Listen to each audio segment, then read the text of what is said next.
मधेसवाणी कार्यक्रममा आज हामीसँग हुनुहुन्छ हिन्दी भाषा अभियानी तथा लोकतान्त्रिक समाजवादी पार्टी नेपालका नेता रमन पाण्डे। उहाँ विगत 33-34 वर्षदेखि हिन्दी मात्र बोल्ने एकमात्र मधेसवादी नेता हुनुहुन्छ।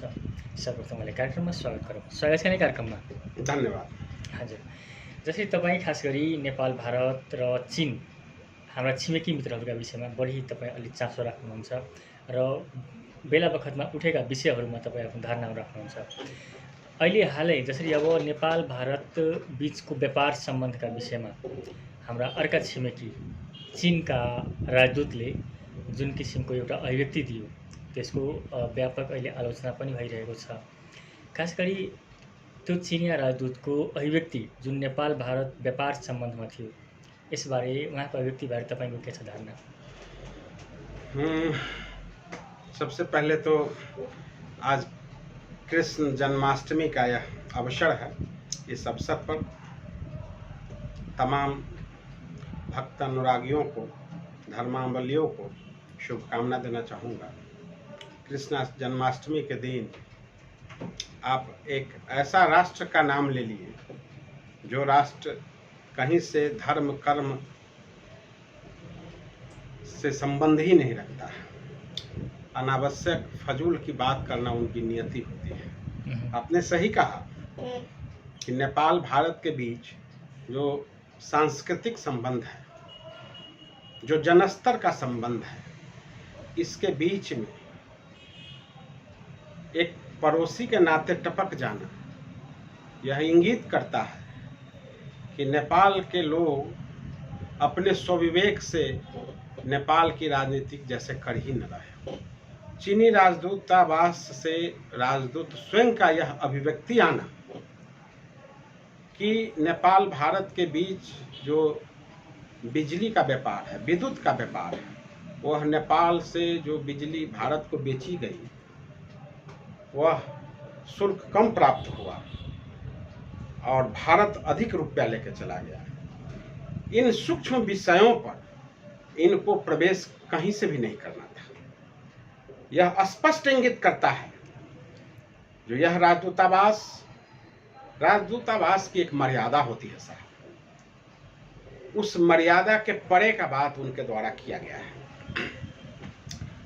नेपाल भारत के बीच जो जनस्तर का संबंध है, जो सांस्कृतिक संबंध है, जो धार्मिक संबंध है, जो राजनीतिक संबंध है, इस संबंध को बिगाड़ने के लिए, इस संबंध में एक विष घोलने के लिए ऐसी अभिव्यक्ति, आधिकारिक अभिव्यक्ति दी गई है।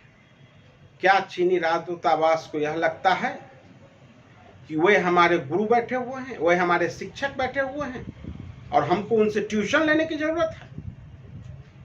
मैं आपसे पूछूं कि कौन सा ऐसा विषम और विकट परिस्थिति नेपाल के पास जब कभी भी आया होगा तो भारत एक मित्र के भांति, एक बड़ा भाई के भांति, एक सच्चा पड़ोसी के भांति, एक निस्वार्थ मददगार के भांति नेपाल के मामला में खड़ा रहा। कभी भी किसी व्यापारिक दृष्टिकोण से भारत ने नेपाल को नहीं देखा और नेपाल ने भारत को नहीं देखा। यह विशुद्ध एक भाईचारे की संबंध है और इस भाईचारे के संबंध में ऐसा अभिव्यक्ति आना घोर निंदनीय है, आपत्तिजनक है। इस व्यापार के मामले में यह दूतावास है, या मुझे तो यह लगता है कि आज स्पष्ट हो गया ना। इतने दिनों तक लोग कहते थे, यहाँ के लोग, काठमांडू के खासकर नस्लीय सोच के लोग हर विषय पर भारत को दोष देते थे। भारत आज तक नेपाल के व्यक्तिगत मामले में कहीं भी नहीं बोला होगा, कोई रिकॉर्ड नहीं, कोई रिकॉर्ड नहीं है। लेकिन अनावश्यक चाइना के दूतावास से टिप्पणी, इस तरह का आपत्तिजनक टिप्पणी, यह साबित करता है साहब कि यह राजदूतावास नहीं होके चीन यहाँ पर कोई राजनीतिक पार्टी कार्यालय खोल के रखा है और वह उस राजनीतिक पार्टी के संचालक चीनी राजदूत महोदय, उनको कहीं से शोभा नहीं देता है। इस तरह के राजदूत को यहाँ 1 मिनट नेपाल में रहने की उनका नैतिक धरातल नहीं बनता है। हम लोगों का स्पष्ट कहना है कि इस तरह के राजदूत को चीनी सरकार अविलंब फिरता करे, या तो इससे साबित होता है कि राजदूत महोदय, और ऐसे भी राजदूत का कुछ बोलना चीन सरकार का बोलना माना जाएगा। भनेपछि तो यो चिनिया राजदूतको यो अभिव्यक्ति चीन सरकारको आधिकारिक धारणा हो भन्ने बुझ्नुपर्छ। बिल्कुल, राजदूत महोदय से कोई विषय आना वो चीन का आधिकारिक धारणा है। तो मैंने आपसे निवेदन किया कि यह चीनी दूतावास नहीं, नेपाल में चीन का ऐसा प्रतीत होता है कि एक राजनीतिक पार्टी कार्यालय। तो ये राजनीतिक पार्टी का काम कोई दूतावास करे, यह एक सार्वभौम सत्ता संपन्न नेपाल के लिए कहीं से भी बर्दाश्त करने योग्य विषय नहीं है। यह घोर आपत्तिजनक विषय है, घोर निंदनीय विषय है। यह नेपाल के आंतरिक मामला में चाइना का प्रत्यक्ष हस्तक्षेप है। यह भर्त्सना योग्य कदम है।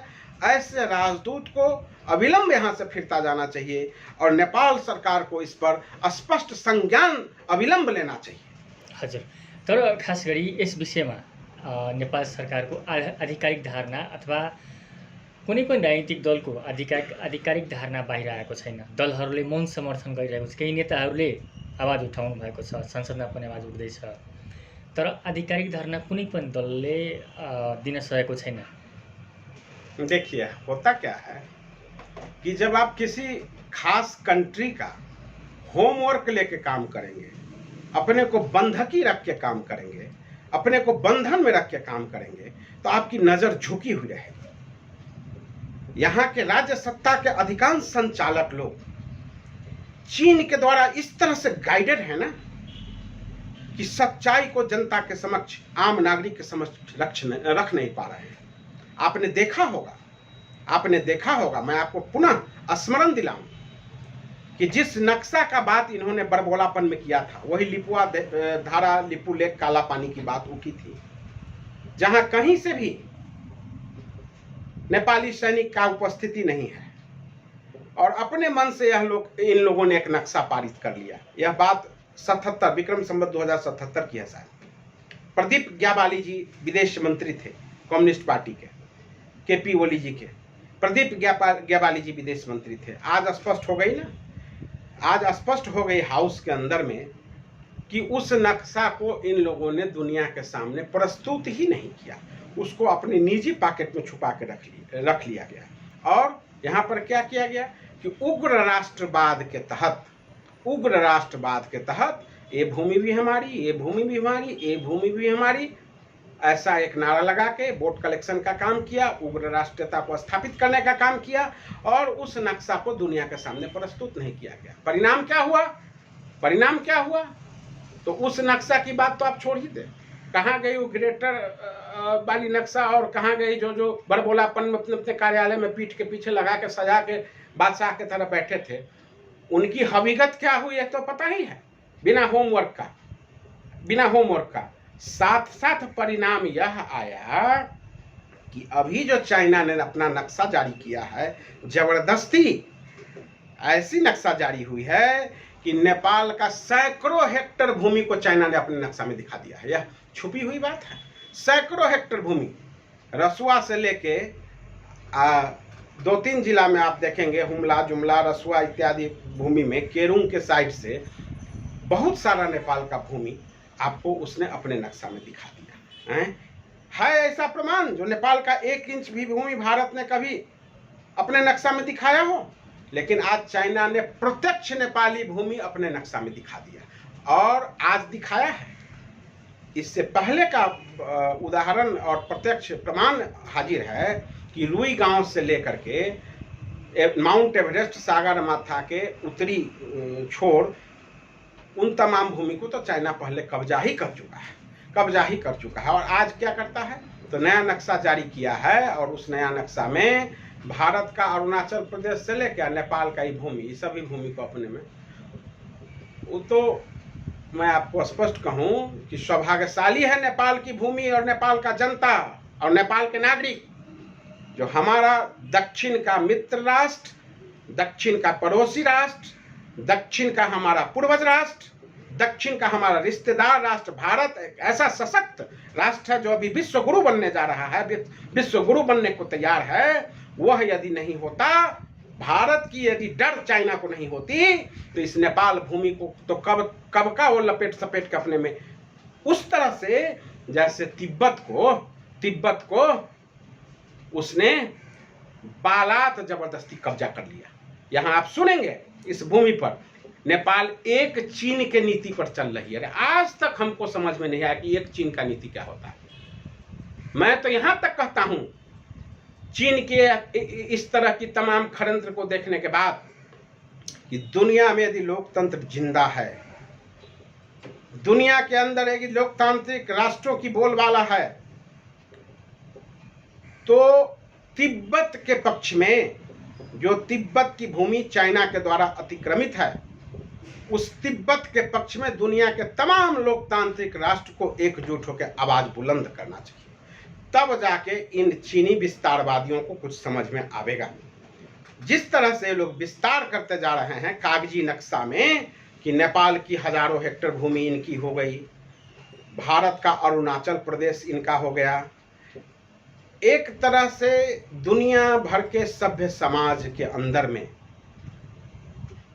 ऐसा एक विष घोलने का काम चीनी सरकार के द्वारा हो रहा है कि जिसको आज का सभ्य विश्व बर्दाश्त करने के अवस्था में नहीं है। तो मैं निवेदन करूं कि इस तरह से आप देख रहे हैं कि इतनी बड़ी लोकतांत्रिक राष्ट्र भारत हमारे दक्षिण में, जिसको हम लोग कहते हैं कि वह अपने आप में विविधताओं का दर्पण है। भारत अपने आप में विविधताओं का दर्पण है, एकता का मूर्त है, लोकतंत्र का मंदिर है भारत। और उस कंट्री के भूमि को भी चाइना यह हिम्मत कर रहा है आज के दुनिया में, जिस भारत का चंद्रयान आज चंद्रमा में उतर गया, कि अपने नक्शा में दिखाने का। नेपाल का तो दिखा ही चुका, और नेपाल के भूमि पर इसका पुरजोर विरोध नहीं होना यह इंगित करता है, मैं पुनः लौट के आऊं, कि यहाँ के अधिकांश नेतागण चीन की गुलामी करते नजर आ रहे हैं। इस गुलामी से नेपाल की सार्वभौमिकता की रक्षा नहीं होगी, इसका विरोध होना चाहिए। हम लोग इसका पुरजोर विरोध करते हैं। चाइनीज राजदूतावास को इस तरह का अभिव्यक्ति के लिए उनको आत्म आलोचना करना चाहिए। कहीं से कोई अधिकार नहीं बनता है कि नेपाल भारत के बीच के विशिष्ट संबंध में चाइना अपना हस्तक्षेप करे। यह हमारी आंतरिक व्यापार का मामला है। जिस वक्त में नेपाल में लोड शेडिंग चल रहा था, यदि भारत का साथ सहयोग नहीं होता ना, तो नेपाल 12 घंटा 14 घंटा 15 घंटा अंधेरा में बिता रहा था। किसने साथ दिया था? और आज जब हम बिजली बना रहे हैं तो उसको खरीदने वाला कौन है? अभी अभी आपने देखा है ना कि भारत सरकार मंत्रिपरिषद, मोदी जी की मंत्रिपरिषद ने 10,000 मेगावाट खरीदने के लिए अभी अभी मंत्रिपरिषद से पास किया गया है। तो यह मदद नहीं है तो क्या है साहब? आप कहाँ बेचेंगे? हम कहाँ बेचेंगे? तो नेपाल कैसे सबल हो, नेपाल कैसे सक्षम हो, नेपाल कैसे मजबूत हो, इसके लिए भारत सरकार हमेशा से चिंतित रही है, हमेशा से चिंतित है। और हम जानते हैं कि हमारा कौन कितना हितैषी है, इसकी ज्ञान नेपाल के लोगों को अच्छी तरह से है। अब यह खोखला राष्ट्रीयता, खोखला राष्ट्रवाद, उग्र राष्ट्रवाद अपना भूमि गंवा के, अपना सीमा गंवा के, कुछ नेताओं का, चंद नेताओं का तो पेट भरता है, चंद नेताओं के बाल बच्चा परिवार तो पाले जाते हैं, परंतु नेपाल का क्षति करवा के, नेपाल का भूमि अतिक्रमित करवा के, यदि आज इस अवस्था में भी नेपाल की भूमि चाइना के द्वारा लूटी जाए और फिर भी चाइना का विरोध नहीं हो, तो इससे बड़ा दुर्भाग्य नेपाल और नेपालियों के लिए कुछ भी नहीं होगा। नेपाली जनता को सचेत होना चाहिए। इन नेताओं का कुछ नहीं बिगड़ेगा। ये नेता नेपाल से लेके, दुबई से लेके सिंगापुर तक अपने आप को सुरक्षित किए हुए हैं। दुर्दशा हम नेपालियों का होना तय है। हजुर, और खास गरी राजदूतको, चिनिया राजदूतको ती अभिव्यक्तिकै विषयमा सरकारले कुनै कदम लिन सक्छ? अहिलेसम्म त्यस्तो किसिमको सरकारको ध्यान गएको देखिँदैन। के देख्नुहुन्छ तपाईँ? त्यो राजदूतसँग सरकारले स्पष्टीकरण सोध्ने अथवा यस विषयमा चासो राख्छ हाम्रो सरकारले? रखना चाहिए ना। करना चाहिए ना, रखना चाहिए, करना चाहिए। यदि ये लोग नहीं कर पा रहे हैं तो असक्षम है ना, ये असक्षमता का प्रतीक हुआ ना कि हमारे ही भूमि में हमको कोई ट्यूशन दे, हमको कोई गुरु के भूमिका में हमको विद्यार्थी समझे, और फिर भी हम उनसे यह नहीं पूछ पाए कि आप हमारे अच्छे संबंध को बिगाड़ने का काम क्यों कर रहे हैं, आपको यह अधिकार किसने दिया। तो यह या तो दुर्भाग्य है या तो हमारी कमजोरी है। तो इस दुर्भाग्य को पैदा करने का, इस कमजोरी में जीने का अधिकार नागरिक ने इन नेताओं को नहीं दिया है। हजुर, अब जसरी प्रधानमन्त्री पुष्पकमल दाहाल प्रचण्डको चीन भ्रमणको पनि तयारी हुँदैछ, यही बेला अब चीनका राजदूतले यस्तो नेपाल भारत बिचको व्यापार सम्बन्धका विषयमा अभिव्यक्ति दियो। त्यही बिचमा अब नक्सा पनि जारी गर्यो, जसमा जुन लिपुलेख, कालापानी, लिम्पियाधुराहरू समेटिएको नक्सा त्यसले मान्यता पनि दिएको छैन र उल्टै नेपालका केही भूमिहरू पनि मिचेको तपाईँले भन्नुभयो। उहाँको भ्रमण कस्तो रहला, खास गरी एजेन्डाहरू के बन्न सक्छ? भ्रमण तो ठीक है, भ्रमण तो होते रहना चाहिए। दुनिया आज कहीं भी दुनिया में एक दूसरे से वार्तालाप, भारत भी गए थे, बहुत ही सौहार्दपूर्ण भ्रमण करके प्रचंड जी भारत से लौटे। जो रिश्ता हमारा परंपरागत रिश्ता है उसको और मजबूत करके लौटे। चाइना भी जाना चाहिए, ठीक है, परंतु इनको स्पष्टीकरण पूछ के जाना चाहिए था ना, जाके पूछेंगे ऐसा तो नहीं होता है ना। घटना आज घटती है और जब जाएंगे तब आप पूछेंगे और बात करेंगे, यह तर्क नहीं बनता है। घटना आज घटी है। चाइनीज राजदूतावास जो एक पार्टी कार्यालय के जैसे नेपाल में काम कर रही है, जो पिछला अभिव्यक्ति जो साबित किया कि वह राजदूतावास कम और पार्टी कार्यालय अधिक है, तो पूछना चाहिए ना कि आप दो राष्ट्र के आंतरिक मामले में क्यों दखल दे रहे हैं, किस अधिकार से दखल दे रहे हैं। तो यह पूछना चाहिए। यदि नहीं पूछते हैं तो यह कहने में कोई गुरेज हमें नहीं होना चाहिए, यह हर्ज नहीं है कि इनका कोई निजी विशेष संबंध होगा इन लोगों का। हम तो पहले से आपको कई बार बोले हैं कि कम्युनिस्टों का एक अपना चाल चलन चेहरा है, अपना चरित्र है। इन लोगों का गुरुस्थान, अधिकांशों का गुरुस्थान चाइना होता है। तो किस कारण से नेपाली जनता के, नेपाली भूमि को, नेपाल के जनता को, और सबसे ऊपर की बात नेपाल के लोगों के स्वाभिमान को बंधक बनाए हुए हैं और नहीं पूछते हैं, तो इसका मतलब है इनकी कहीं न कहीं कोई न कोई मिली भगत है। आज प्रचंड जी का ही सवाल नहीं ना है। मैंने अभी निवेदन किया ना कि प्रदीप ग्यावाली जब यहाँ के विदेश मंत्री थे, कम्युनिस्टों की सरकार थी, केपी ओली जी के विदेश मंत्री थे, तो उस वक्त जो नक्शा जारी हुआ, उस नक्शा को दुनिया के सामने प्रस्तुत इन्होंने नहीं किया था। इनको पता था कि हम गलत कर रहे हैं, कहीं से भी विश्व जगत उस नक्शा को अपनाने के पक्ष में नहीं होगा। तो आज खोजी हो रहा है विदेश मंत्रालय में कि जिसको चुच्चे नक्शा नेपाल में कहते हैं, वो चुच्चे नक्शा कहीं भी मिल नहीं रहा विदेश मंत्रालय के रिकॉर्ड में। तो क्या है इसका अर्थ? आपने नेपाल की जनता को बेवकूफ़ समझा था, मूर्ख समझा था, जो 77 में नेपाल के संसद से, नेपाल के हाउस से वह अपने मनोगत तरीके से पास कर लेते हैं। आप लिपुआधुरा, कालापानी क्या क्या करके पास कर लेते हैं और उसकी कोई रिकॉर्ड आपके पास नहीं है। और उल्टे दोष आज तक आप भारत को देते आ गए, जिस दोष को देने का कोई कारण ही नहीं बनता था, और वह रिकॉर्ड कहीं नहीं है, वो रिकॉर्ड आपके पॉकेट में चला गया। तो एक तो वह पास करना गलत 77 में, एक तो वह पास करना गलत, ठीक है, आपने पास किया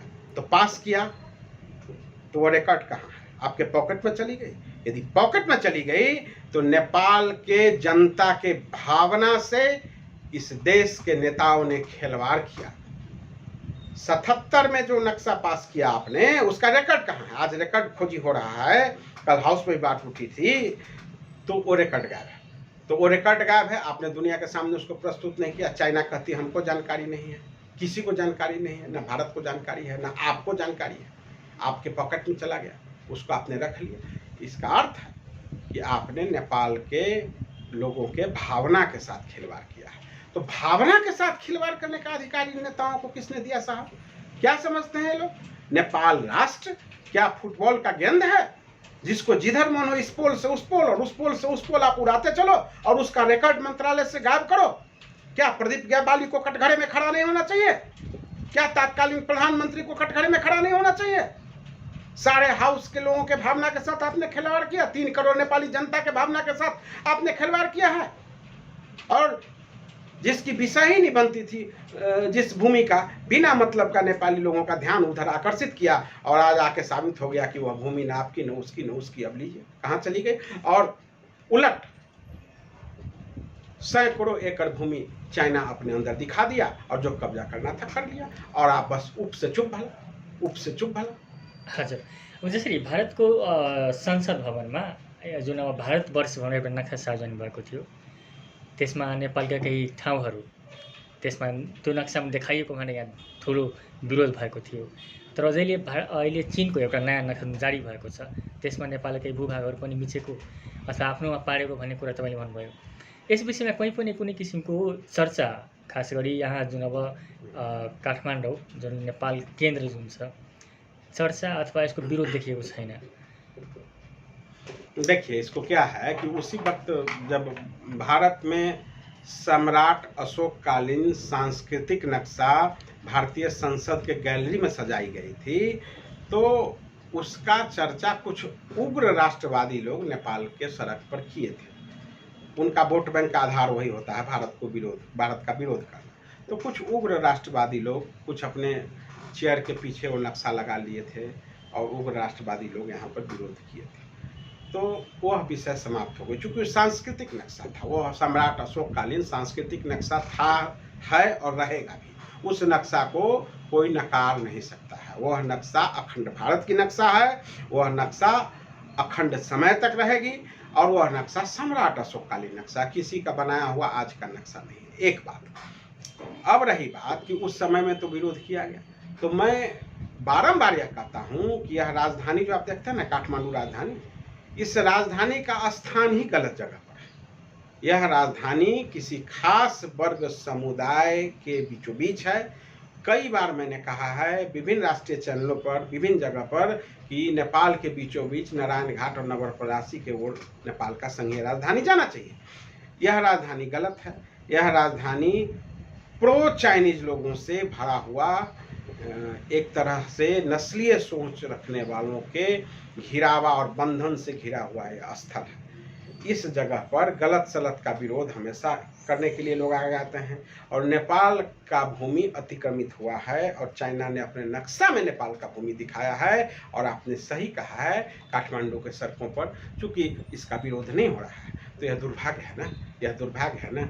यह भूमि, यह काठमांडू की जो भूमि है ना, यह काठमांडू की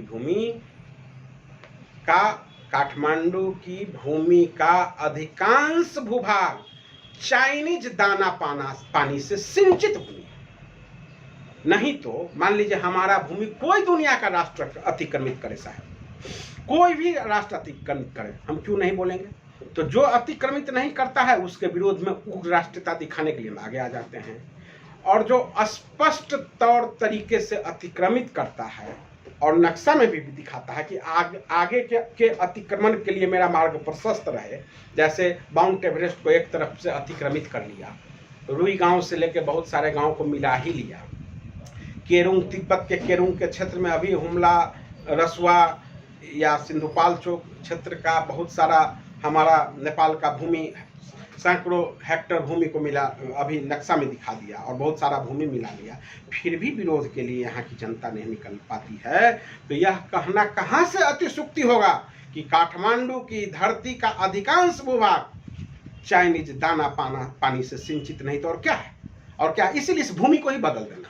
इस राजधानी को हम बार बार कहते हैं कि राजधानी एक नस्लीय क्षेत्र में है, खास करके मधेश, नेपाल का मधेसी समुदाय जब इस भूमि में प्रवेश करता है ना, तो उसका मनोबल गिर जाता है। 12-14 जिला जो आप चारों तरफ देखते हैं, उपत्यका जिसको कहते हैं आप, तो ये वैली जो है, इस वैली के चारों तरफ एक खास वर्ग समुदाय का बोलबाला है, और इस भूमि पर भी। तो इस भूमि को न्यूट्रल स्थान पर ले चलो। हमने बार बार कहा है कि दिल्ली कलकत्ता से जब राजधानी दिल्ली जा सकती है, अंग्रेज के द्वारा कलकत्ता राजधानी रखा गया था, फिर दिल्ली राजधानी गया, तो नेपाल का सब कुछ जब परिवर्तित हो गया इस भूमि पर, तो लोकतंत्र आ गई, गणतंत्र आ गया, समय बदल गया, राणा शासन चला गया, राजतंत्र समाप्त हो गया, गणतंत्र तक की यात्रा हो गई, तो राजधानी का भूमि परिवर्तन क्यों नहीं हो साहब? यह क्यों पुराना रहे?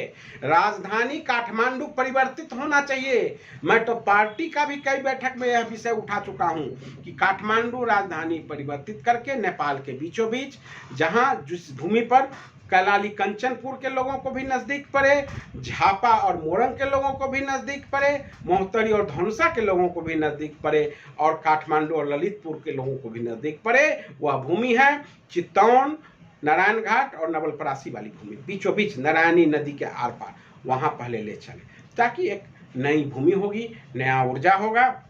और यह भूमि ही कहे ना, इस भूमि का, इस ऊर्जा को कहाँ जाके डाइवर्ट कर दिया गया है कि सच्चाई के लिए लोग आगे नहीं आ पाते हैं, आते ही नहीं हैं। और इस तरह से विदेशी संघ संस्था, एनजीओ, आईएनजीओ, कई सारा ऐसा रणनीतिक राष्ट्र के कुचक्र में यहाँ के लोग फंस चुके हैं कि सच्चाई के लिए आगे नहीं आ पाते हैं। तो जहाँ सड़क सूनी हो जाएगी, जहाँ सड़क सूनी हो जाएगी, वहाँ का सदन निरंकुश नहीं होगा तो क्या होगा? वहाँ का सरकार निरंकुश नहीं होगा तो क्या होगा?